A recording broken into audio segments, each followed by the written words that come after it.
So we saw cities go from over-tourism to no tourism right back to where they started from. But the difference is this time is that we're seeing more saying that they're willing to do something about it. And if we take a quick look at some of the main drivers of over-tourism, we see that it's really the rise of budget airlines, also short-term rentals like Airbnbs, cruise ships, which can drop thousands of people into a port at one time. But there's also social media, online influencers, as well as movies and television, which can make a place very famous very fast. Now, two examples of that would be Thailand's Maya Beach. We saw that featured in the movie The Beach. It's currently closed again for conservation.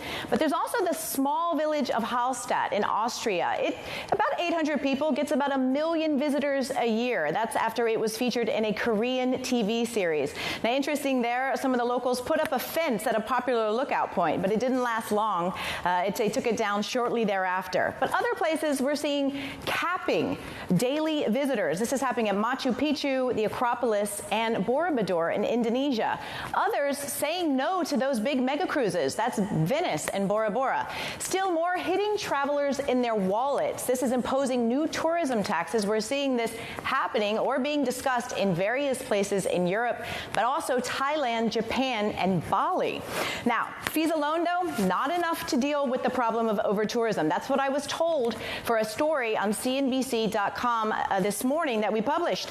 What needs to happen, that two researchers from EHL Hospitality Business School told me, you've got to combine this with other efforts, such as managing tourist flow. Now, if that's not a term you've heard of yet, you might be hearing more of it in the future. It's a way for cities and sites to sort of have their cake and eat it too. You don't have to take down the number of people that you accept every day if you can figure out a way to effectively move them around. Technology is helping in this regard. There's also this research into regenerative travel. It's a style of travel where you show up and you actually do some good. You give back to the place that you're visiting rather than so-called extractive travel, which is taking and then going home. And then finally, it's recognizing the role that we all play. We tend to think of over-tourism as something that other people cause.